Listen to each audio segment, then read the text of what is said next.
میں نے جو قرآن کی آیت پڑھی ہے اس کے پہلے جس کا میں ترجمہ بیان کر دوں. پہلے جس کا وَسَيُجَنَّبُهَا الْأَتْقَى الَّذِي یؤتی مالہ یتزکیٰ، کیونکہ پوری تشریح ہوئی نہیں پڑے گی. وَسَيُجَنَّبُهَا الْأَتْقَى الَّذِي یؤتی مالہ یتزکیٰ، ان قریب اس سے دور رکھا جائے گا وہ جو سب سے بڑا پرہیزگار ہے اور اپنا مال اس لیے دیتا ہے اس پر کسی کا احسان نہیں الا ابتغاء وجہ رب الاعلیٰ، صرف اپنے رب اعلیٰ کی خوشی کے لیے. اب اس میں صرف ایک بات جو قابل غور مجھے ان قریب اس سے دور رکھا جائے گا. اس سے مطلب دوزخ کی آگ سے، اور رکھا جو دور جائے گا وہ کون ہے؟ جو سب سے بڑا پرہیزگار ہے. اس میں سَيُجَنَّبُهَا الْأَتْقَى الَّذِي جو ہے وَسَيُجَنَّبُهَا، اس میں اس سے دور رکھا جائے گا، اس سے مطلب جہنم سے، اور جو دور رکھا جائے گا وہ سب سے بڑا پرہیزگار ہے. وہ سب سے بڑا پرہیزگار ہے. یہ کون ہے جو سب سے بڑا پرہیزگار ہے؟ جو جہنم کی آگ سے دور رکھا جائے گا. یہ اتقا ہے کون؟ تو امام علی بن محمد خازن تفسیر کی بڑی کتاب انہوں نے لکھی ہے. وہ فرماتے ہیں کہ تمام مفسرین کا اس پر اجماع ہے کہ اتقا سے مراد ابو بکر صدیق ہے. اتقا سے مراد ابو بکر صدیق ہے. اب آپ غور کرو، اللہ کا فرمان کہ ان قریب ان سے دور رکھا جائے گا جو سب سے بڑا پرہیزگار ہے. یہاں پر مفسرین نے بیان کر دیا، اور اس سے جو واضح ہو کے بات سامنے آئی وہ یہ آئی کہ ابو بکر صدیق جہنم میں جائیں گے ہی نہیں، کیونکہ وہ بہت بڑے پرہیزگار ہے. جو ابو بکر پہ لعن طعن کرتا ہے وہ ایک جنتی پہ لعن طعن کرتا ہے، اور جنتی پہ لعن طعن کر کے جس کی ضمانت ہی نہیں وہ خود جہنمی ہو جا رہا ہے. اس لیے ضروری ہے کہ اتقا سمجھے کہ اتقا ہے کون. اور اسے مفسرین نے جب بیان کر دیا کہ اس سے مراد ابو بکر صدیق ہے، اور اس آیت کو انہی کے لیے مفسرین نے بیان کیا ہے. اب آپ غور کریے کہ انہوں نے یہ آیت جو نازل ہوئی اس وقت نازل ہوئی جب بلال کو خرید کے آزاد کیے تھے. حضرت بلال کو خرید کر کے آزاد کیے تھے تب یہ آئے. ویسے تو انہوں نے کئی لوگوں کو خرید کے آزاد کیا ہے. ہم آپ 10-5 روپیہ دے دیتے ہیں تو احسان جتاتے ہیں، سوچتے ہیں مسجد سے میرا نام اعلان کیا جائے، سوچتے ہیں ٹیلی ویژن پہ اس کا ایڈ آئے کہ فلاں سیٹ صاحب، فلاں پیسے والے صاحب، فلانے صاحب آج مسجد کے لیے اتنا ڈونیٹ کیے. اور یہی تک بس نہیں کرتے، مسجد میں پہنچے تو امام کو، مدرسے میں پہنچے مینیجر کو ایسے بری طرح ہڑکاتے ہیں لگتا ہے کہ غلامی میں رکھے ہیں، اس لیے کہ انہوں نے چندہ زیادہ دیا. میں پوچھتا ہوں آپ جو دیے ہو وہ امام کو اپنے روپ میں لینے کے لیے دیے ہو یا اللہ کی رضا کے لیے دیے ہو؟ اگر آپ نے سماج کو دکھانے کے لیے دیا ہے تو آپ کو آخرت میں کچھ نہیں ملے گا، اور اللہ کی رضا کے لیے دیے ہو تو دائیں سے تو بائیں کو خبر نہ ہو. مطلب یہ کہ دے رہے ہو یا جو پا رہا ہے اس کے علاوہ آپ کی طرح سے بتاؤ ہی نہ کہ یہ جو ہے میں نے فلاں مسجد میں دیا ہے یا فلاں جگہ دیا ہے. آپ اللہ کی رضا کے لیے دو، اور اللہ کی رضا کے لیے جو دیتا ہے وہ دل میں دے کر کے پھر اس کے بعد کسی سے بولتا تک نہیں. اور ایسے لوگ اللہ کے محبوب ہوتے ہیں. مجھے تو یہ لگتا ہے جو جو چندہ دے گا اللہ کی رضا کے لیے اس کے آئیڈیل ابو بکر صدیق ہوں گے. حضرت ابو بکر صدیق کے لیے اللہ نے فرمایا، اس میں لوگوں نے یہ سوچا کہ انہوں نے بلال کو خرید کے آزاد کر دیا، اس کا مطلب بلال کا کوئی احسان تھا ان کے اوپر، تبھی انہوں نے خرید کے آزاد کیا. تو اللہ نے فرمایا یہ بھول جاؤ تم کہ ابو بکر کے اوپر بلال کا کوئی احسان تھا. وہ اس لیے خرید کے آزاد کیے ہیں کہ اللہ راضی ہو جائے. ابتغاء وجہ ربہ الاعلیٰ،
बकर ने तो अल्लाह की रजा के लिए दिया, और अल्लाह की रजा के लिए दिया। तो आगे आप देखो वाला सौफा यरदा, इस पर एक चीज मैं बयान कर दूं, अल्लाह रब्बुल इज्जत ने अपने महबूब के लिए क्या फरमाया, अपने महबूब के लिए, रसूल कायनात के लिए फरमाया वाला सौफा युतीका रब्बुका फतरदा। अपने हबीब के लिए फरमाया, रसूल अल्लाह के लिए फरमाया वाला सौफा युतीका रब्बुका फतरदा। अनकरीब तुमको तुम्हारा रब इतना देगा कि राजी हो जाओगे। और हबीब के लिए फरमाया वाला सौफा यरदा, तुम राजी हो जाओगे। अब आप खुद गौर करो, हबीब को भी अल्लाह इतना चाहता है कि इसका कोई अंदाजा नहीं लगा सकता। तुम राजी हो या ना राजी हो, अबू बकर से तो अल्लाह राजी है, और जिससे अल्लाह राजी है हम आप उसको क्या बयान कर सकते हैं। बेशक बेशक। हजरत अबू बकर बिलाल के अलावा भी लोगों को आजाद किए, लेकिन हजरत बिलाल पर बयान कर, इसलिए मैं इसको बयान कर रहा हूँ कि गुंबदे खैरा से अबू बकर सिद्दीक देख रहे हैं। जब गौसे पाक देखते हैं, जब मखदूम पाक देखते हैं, जब वारिस अली देखते हैं, जब ख्वाजा देखते हैं, तो मैं बता दूं जितने गौसे कुतुब हैं सबके सब अबू बकर सिद्दीक से बड़े नहीं हैं, सब उनसे छोटे हैं। जब इन वलियों का ये मर्तबा है तो जो गुंबद की छांव में नबी के पहलू में लेटा है उसका क्या मर्तबा होगा कोई बयान ही नहीं कर सकता। नारे तकबीर, नारे रिसालत, सैयदना सिद्दीक अकबर, शान अबू बकर सिद्दीक, नारे तकबीर, नारे रिसालत, या रसूल अल्लाह। और आप जान लो तो वहां से एक मर्तबा कह दिए, या रसूल अल्लाह ये मेरे चाहने वाला मेरा नाम ले रहे हैं, आप इनके ऊपर करम फरमा दो। मुझे लगता है सबकी बात कर सकती है, रसूल अल्लाह सल्लल्लाहु अलैहि वसल्लम अबू बकर सिद्दीक की बात काट ही नहीं सकती। और वो कह देंगे तो हमारा बेड़ा पार हो जाएगा। वो हमें यहाँ से देख रहे हैं, हमें सुन रहे हैं, हमें चाहिए कि 22 जमातुल आखिर जो आने वाली है इस तारीख को आम तारीख की तरह मत बिताना। 22 जमातुल आखिर को आप लोगों को बता दो ये वो तारीख है जो महबूब पे मरने का जज्बा अदा करती है। सुभान अल्लाह। ये वो तारीख है जो दोस्ती का हक अदा करने की याद दिलाती है। ये वो तारीख है कि जब जब 22 जमातुल आखिर तुम मनाओगे तो अबू बकर के पहलू से जो मोहब्बत निकल के लोगों में आती है वो तुम जान जाओगे, और फिर तुम्हें ये पता चलेगा कि 22 जमातुल आखिर है। इसलिए उस दिन ना हो सके तो कम से कम घर में अपने फातिहा दिलाना और अपने बच्चों को बैठा लेना, बताना कि आज अबू बकर सिद्दीक की वफात की तारीख है। और हो सके तो प्रोग्राम कर लेना, मोहल्ले में 1-2 मौलवी ही बैठ जाए और लोगों को बयान करें। हर मोहल्ले में होना चाहिए, और हो सके तो और अच्छा से करना चाहिए कि और बड़े बाहरी लोगों को बुला के हम सीखें कि अबू बकर सिद्दीक का मुकाम क्या है। हम तो 22 जमातुल आखिर जान ही नहीं पाते, कईयों मरतबा तो हमें याद ही नहीं है, कभी कभी तो हमें 22 जमातुल आखिर के बारे में पता ही नहीं चलता, आती है चली जाती। 6 रजब आता है हम मनाते हैं, किसका? ख्वाजा साहब 28 मखदूम पाक की, 28 मखदूम पाक की, आप छठी ख्वाजा साहब की सब मनाते हो, लेकिन 22 जमातुल आखिर क्यों भूल जाते हैं?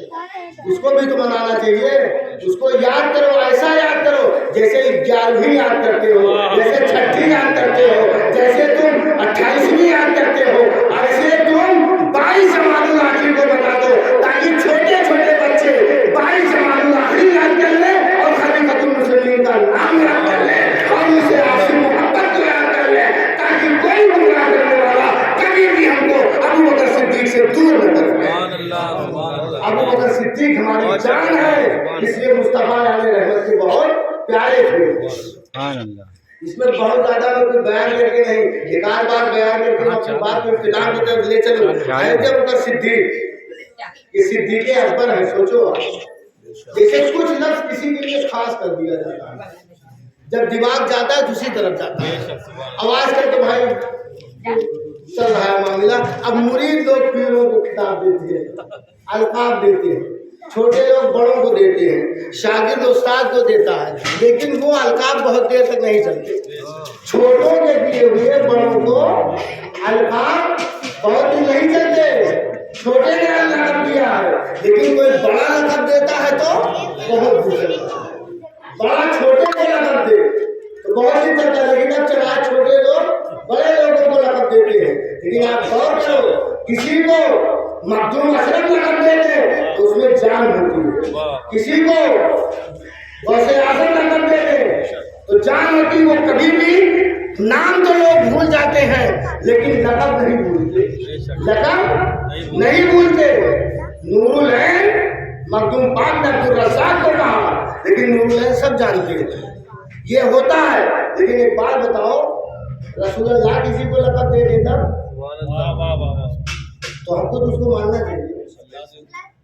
अब आप खुद गौर करो, आप किसी ने पीर ने अपने मुरीद को जहांगीर कह दिया तो वो जहांगीर के नाम से जाना जाने लगा।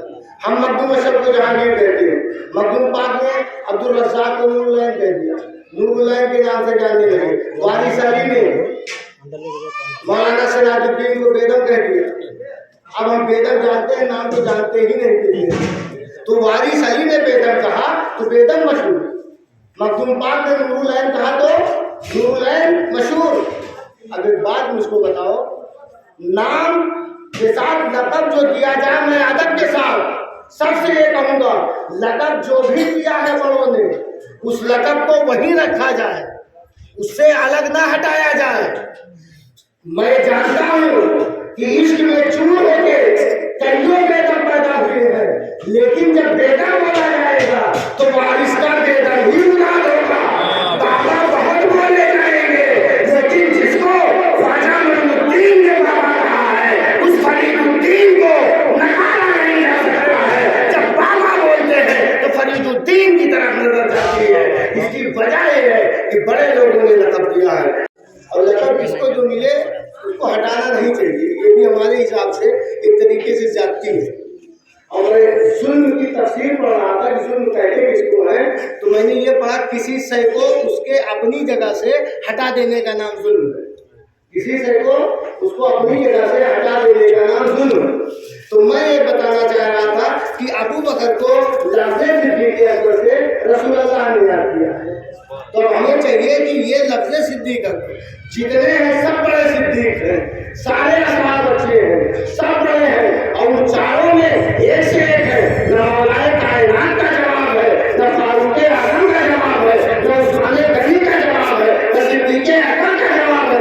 सब सिद्दीक़ है, लेकिन लक़ब नबी ने हर एक को अलग अलग दे दिया है। जब वो बोला जाएगा तो वही मुराद होगा, जब सुन्नैन बोला जाएगा तो उस्मान मुराद होंगे, जब सुन्नत का नाम बोला जाएगा मौलाए कायनात मुराद होंगे, जब फारूक़े आज़म बोला जाएगा उमर मुराद होंगे, जब सिद्दीक़े अकबर बोला जाएगा तो अबू बकर मुराद होंगे, क्योंकि नबी ने लक़ब अता किया। और इस पर तो मैं पढ़ा था, इमाम जाफर गजनवी ने भी इसको बयान किया है, तो उस तरफ नहीं जाना चाहता। मैं एक बात बयान करूं कि ये जो देते थे अल्लाह की रज़ा के लिए, अल्लाह की रज़ा के लिए अल्लाह राज़ी हो जाए। अब आप गौर करो इन्होंने दिया क्या, और उसी से मैं अपनी बात इख्तिताम की तरफ ले चलूंगा। जब आका सल्लल्लाहु अलैहि वसल्लम इस दुनिया से कूच फरमा गए तो हज़रत आयशा सिद्दीक़ा से हज़रत अबू बकर सिद्दीक़ ने पूछा था कि मेरी बेटी ये बताओ, मैं नबी की दिन वाली ज़िंदगी तो जानता हूँ, रात वाली ज़िंदगी क्या है? तो आपने बयान किया था कि वो रात के आखिरी हिस्से में रोटी का टुकड़ा लेकर के पहाड़ की सब जाते थे। मुझे नहीं मालूम क्या करते थे, किसके पास जाते थे। हज़रत सिद्दीक़ अकबर रोटी का टुकड़ा लिए और लेकर के पहुँच गए। जब वहाँ पहुँचे तो देखा एक आदमी बैठा है, पूरे बदन में ठीक और मवाद है, देखते बराबर रोटी का टुकड़ा उस गरीब आदमी को पकड़ाया। जो ही रोटी का टुकड़ा मिला हज़रत अबू बकर सिद्दीक़ के सामने, वो कहने लगा ये बात बताओ मोहम्मद नहीं है क्या? ये सुनना था सिद्दीक़ अकबर के पाँव से जमीन खसक गई। आपको कैसे मालूम? जो प्यार मिलता था वो न मिला, जो शफ़क़त मिलती थी वो न मिली, जो मोहब्बत मिलती थी वो न मिली। क्या तरीका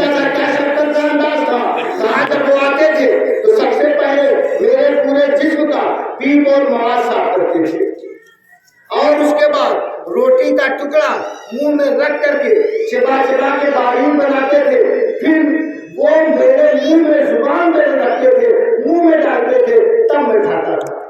वो मोहब्बत ना मिली तो मैं जान गया कि रसूलुल्लाह इस दुनिया में नहीं है। लेकिन तुम बताओ तुम कौन हो, क्योंकि ये राज की बात थी। अब आप सच बताओ, उस टाइम मेरे आका रात की तन्हाई में मदद करते थे। आयशा सिद्दीका को भी खबर नहीं थी कि रोटी का टुकड़ा लेके कहाँ जाते थे। अब वो तहकीक कौन किया? अबू बकर तहकीक कर रहे हैं खलीफा बनने के बाद कि उनके नक्शे कदम में चलूं। इस बात को याद रखना। और यहीं पे एक बात बयान कर दूं, हम आप भी हैं जुस्तजू में लगते हैं, सिद्दीक भी जुस्तजू में लगे थे। आप भी ढूंढते हो, सिद्दीक भी ढूंढते थे, हम भी ढूंढते हैं, सिद्दीक भी ढूंढते थे। लेकिन सच बताओ, वो क्या ढूंढते थे, हम क्या ढूंढते हैं? वो नबी की नेकियों को ढूंढ के गरीबों का वो काम करने के लिए काम करते थे। हम किसी की बुराई ढूंढते हैं, हम किसी का ऐब ढूंढते हैं, हम किसी की बीमारी ढूंढते हैं। कसम खुदा की, जो लोगों की बुराइयों को ढूंढ ढूंढ के निकाल करके लोगों में फैलाता है, ऐसा आदमी चाहे जितना बड़ा नमाजी हो या परहेजगार हो, कयामत के दिन पकड़ा जाएगा। खुदा का फरमान है कि तुम लोगों की बुराइयों को ढूंढ के मत निकाला कर, लोगों की बुराइयों को ढूंढ के निकालना और लोगों के सामने बयान करना, ये लोगों के उनकी जीवन है। और अगर बुराई नहीं है और बना के बयान किया तो वो मुहताज है, कयामत में पकड़ा जाएगा, न कोई उसको बचा पाएगा, न कुछ हो सकता है। इसलिए गौर करो कि बचो बुराइयों से। कुछ लोगों को बड़ा इंटरेस्ट मिलता है इसमें। हो सकता है किसी को खराब मिले जाए, उसका मुझको खतरा नहीं, लेकिन कुछ लोग सुबह से शाम तक सिर्फ कहीं ढूंढते रहते हैं कि कहीं दो लोग उधर तो नहीं गए हैं, मनमुटाव तो नहीं है, लाओ उसको चिंगारी बना और फिर उस चिंगारी को शोला बना दो, लोग आपस में लड़े। मैं कहता हूँ नबी ने इससे मना किया है। हम तो ये कहते हैं कि किसी का ऐब देखो तो उसको छुपा लिया करो, और किसी की नेकी देखो तो उसको फैलाया करो। सच ये है कि अल्लाह उसको अपना महबूब बनाता ही नहीं जिसे सिफत सितारी ना अदा कर दे। जब किसी को अपना महबूब बनाना चाहता है तो अपनी सिफत सत्तारी उसको अदा करता है, मतलब छुपाने का जज्बा देता है और छुपाने वाला बना देता है। हाँ, नेकी ढूंढा करो, लेकिन नेकी कौन ढूंढने जाता है? बुराई ही लोग ढूंढते। और कहीं पा गए ना तो लगता है बड़ी नेमत पा गए हैं, और फिर कहते हैं ऐसा है कि वो मिल गया नहीं गया नहीं गया, फिर 25 जगह वही बयान कर। आज सुने हो जिसको तुम बहुत बड़ा मौलाना समझते थे, उसको मैंने पता लगा बड़ा फराड आदमी, वो देखने में आलिम है, अंदर से कुछ नहीं है। अब आपको मैं बता दूं कि मैंने मिसाल दी, अगर आपने किसी को ऐसे गुनाह ढूंढा और पा भी गए तब फिर आप उसको बयान ना किया करो कहीं। हाँ, नेकी बयान किया करो, नेकी ढूंढा करो, नेकी मिल जाए तो नेकी फैलाया करो।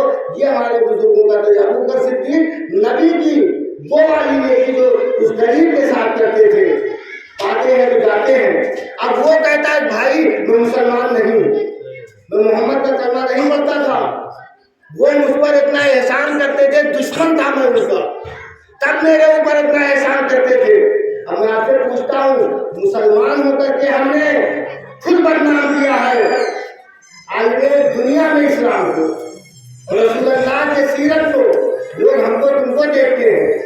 इसलिए हमें आपको चाहिए कि हम वैसा दिखे जैसा मेरा नबी चाहता है, वैसे दिखे ताकि दुनिया में हम सुरखरू हो जाए। हज़रत सिद्दीक़ के अकबर ने रोटी का टुकड़ा दिया, सारी बातें हो गई, उसने कहा कलमा पढ़ाओ मुसलमान कर लो। इतने बड़े परहेजगार इंसान थे वो, और इतने बड़े परहेजगार इंसान को वो आदमी जिसकी परहेजगारी मुझे लगता है जीन से भी नहीं है, उसको चाहिए कि कभी भी तजस्सुस करके किसी भी असलाब पर कोई भी उंगली न उठाए।